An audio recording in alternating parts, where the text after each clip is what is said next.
Moi, je vais me féliciter énormément de ne gérer que des fonds privés, parce que ces grands cadres de classement nous concernent moins.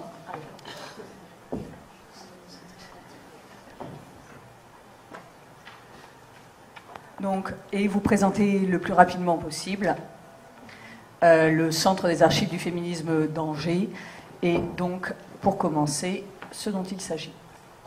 Donc, le Centre des archives du féminisme, ce n'est pas un établissement, c'est juste un partenariat. C'est une convention qui est re-signée tous les 5 ans entre une association, Archives du féminisme, entre l'Université d'Angers et 2 de ses entités, que sont d'une part la bibliothèque universitaire, que je représente, et d'autre part la filière archivistique de l'Université d'Angers. Et là, c'est vraiment ce qui permet à cette structure de fonctionner.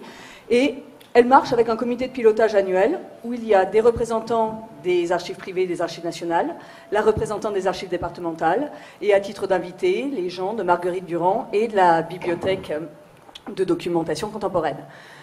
Le résultat depuis 2000, donc 14 ans d'activité, c'est quand même 200 mètres linéaires d'archives collectées, triées, avec des statuts juridiques mais très divers. Alors on a des dépôts à l'association, ensuite redéposés à la bibliothèque universitaire. On a des dons à l'association déposés à la bibliothèque universitaire et on a des dons à l'université. Donc c'est des fonds qui sont soit possédés par l'université, soit, par exemple dans le cas du fonds Brunswick, encore possédés par la famille, mais déposés à une association qui les a déposés à l'université. Donc une espèce de bulle un peu hors du...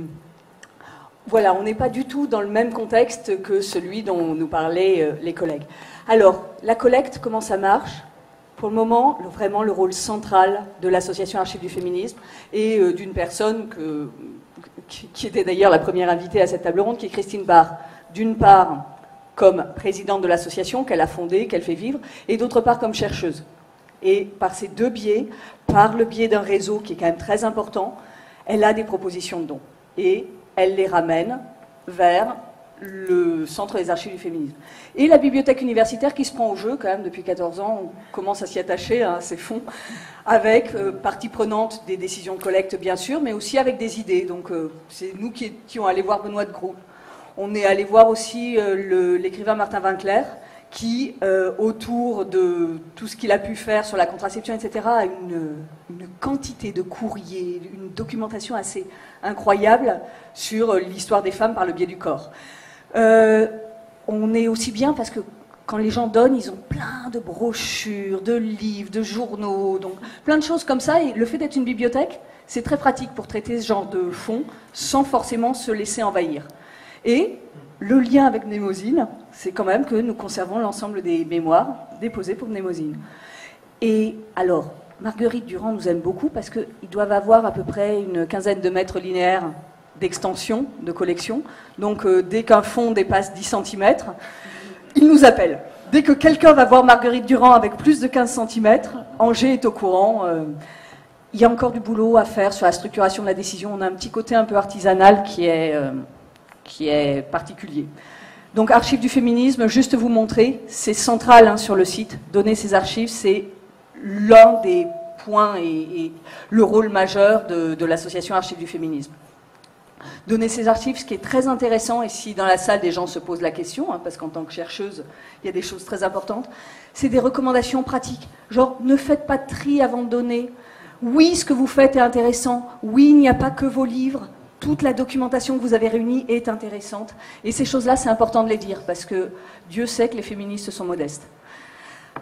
Conserver les fonds privés, les enjeux, c'était les mètres linéaires. Juste un tout petit mot sur la création du Centre des archives du féminisme. Le fonds Cécile Brunswick, en fait, l'origine du CAF, c'est ce fonds était là, a été récupéré en Belgique. Les archives nationales ont dit non, non, c'est pas un fonds privé d'intérêt national, hein, bon, c'est une femme. Les archives départementales ont dit bah non, les archives du monde du travail ont dit bah non. Et le Centre des archives du féminisme est une structure ad hoc, créée d'abord pour trouver un refuge à ce fonds exceptionnel qui ne trouvait pas sa place dans les autres institutions. Et ensuite, on s'est agrégé. Donc Yvette Roudy, Conseil national des femmes françaises, et une masse critique. Là, on est sur 35 fonds. On va en entrer encore 5 cette année, avec une politique de collecte selon les axes suivants, hein, essayer de couvrir les 3 premiers âges du féminisme.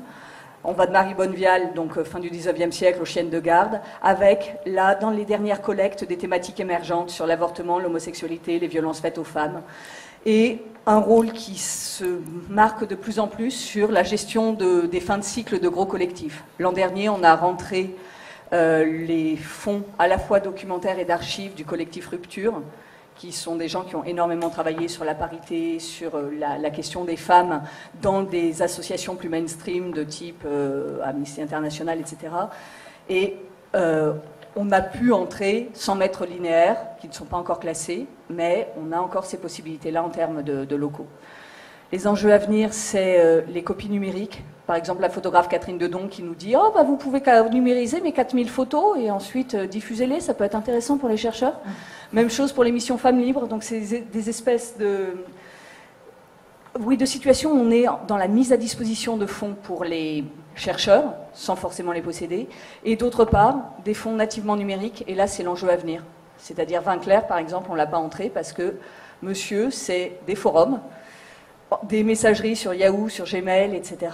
Donc des documents entièrement dématérialisés et uniquement des tapuscrits pour tout ce qui est partie littéraire.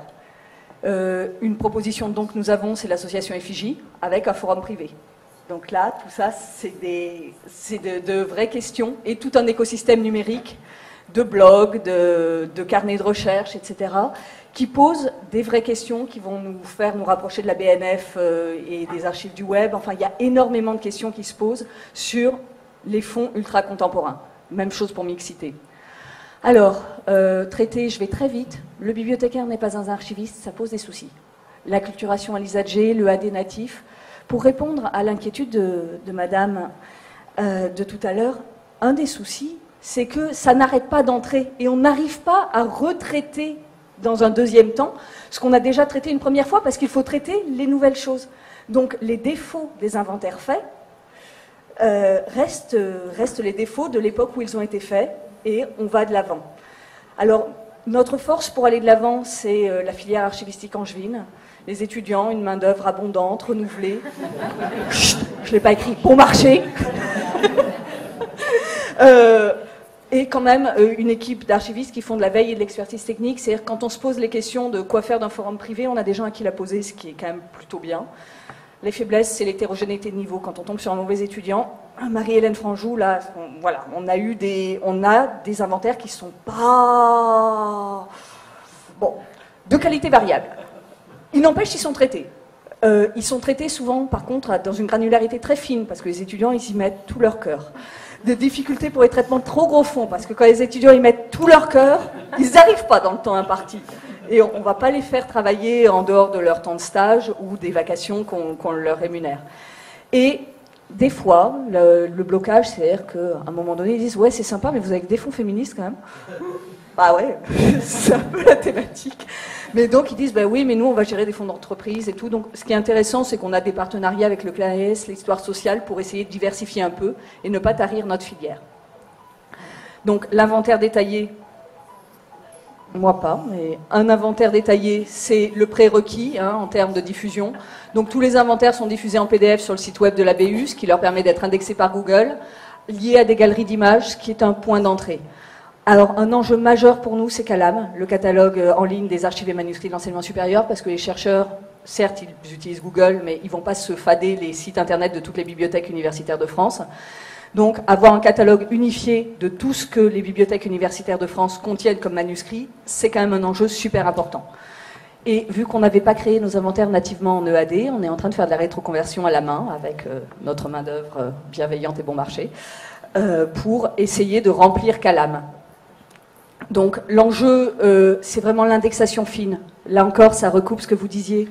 C'est ne serait-ce que comment dire qu'un fonds parle de féminisme, comment dire qu'un fonds parle de femmes. Donc un petit exemple, là j'avais mis l'indexation du fonds Branchevik, ça doit être absolument illisible comme d'habitude. Donc femmes, féminisme, femmes, droit de vote, etc. C'est être capable d'utiliser nos outils de bibliothécaires pour dire de quoi il cause le fonds, de quoi cause le fonds et en quoi ce fonds peut intéresser le chercheur selon ses points d'entrée. Quand on entre le critère femme dans Calam, il y a quand même 919 fonds. Ça ne se voit pas, mais croyez-moi sur parole. J'ai fait la recherche ce matin, donc c'est à peu près bon. Cette indexation fine, il faut continuer de l'avancer, de la travailler, parce que c'est ces points d'entrée-là, sans avoir à refaire les inventaires, qui permettront de repérer des pans pour l'historien. Donc là, la rencontre du bibliothécaire et de l'archiviste est fructueuse, intéressante. Alors un guide des sources qui avait été fait de manière assez... ce qui était bien, c'était tout le premier travail de l'association Archives du Féminisme, un guide des sources publié aux presses universitaires de Rennes, sur tout ce qu'ils avaient pu repérer qui pouvait servir à l'histoire des femmes, sous forme papier, sous forme numérique, sur le site de l'association. Donc là encore, c'est un travail qui a été fait par les étudiants, par contre du master bibliothèque de l'Université d'Angers, et qui est mis à jour, sans vocation d'exhaustivité. Ce n'est pas un guide des sources fait par les Archives nationales, mais il a le mérite d'exister et d'être mis à jour, et c'est un point d'entrée, donc sur le site Archives du Féminisme.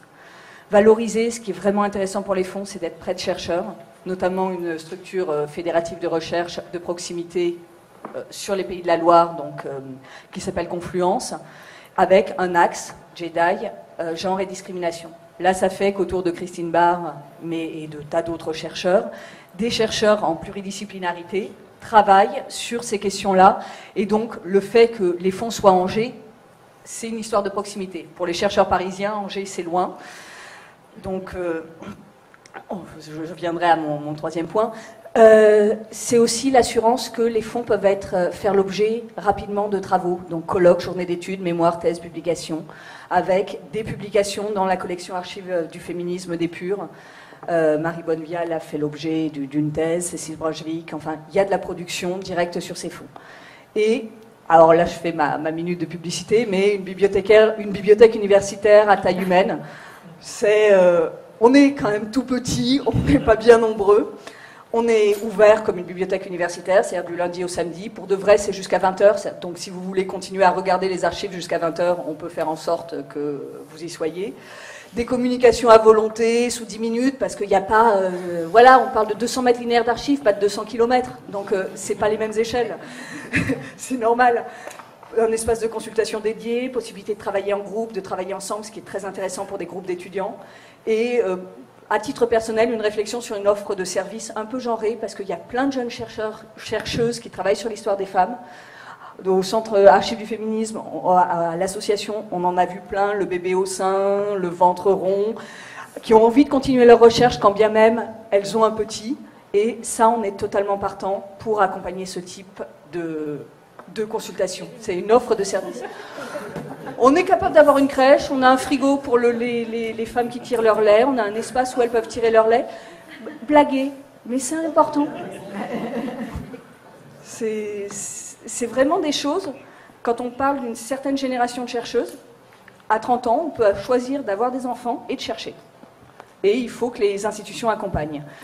Quelque chose orienté grand public, mais sur lequel on commence à travailler, c'est de nous être rapprochés de Wikipédia pour que l'ensemble des fonds, toutes les sources, enrichissent Wikipédia et que les notices Wikipédia deviennent sourcées et que des notices Wikipédia sur des grandes féministes, des fonds conservés, soient soit créés, soit enrichis, soit corrigés, et que les liens vers les sources primaires et secondaires soient indiqués. Ah, il y a des fautes d'orthographe dedans, c'est rigolo, si vous voulez aller faire un petit tour sur le fonds Yvette Roudy, par exemple, il y en a encore à corriger, donc à vous de jouer. Colloque, un colloque sur Benoît de Groult, un an après le fonds, exposition photo, enfin, la valorisation, elle marche relativement bien, et voilà, des noms de contacts si vous voulez. Merci beaucoup.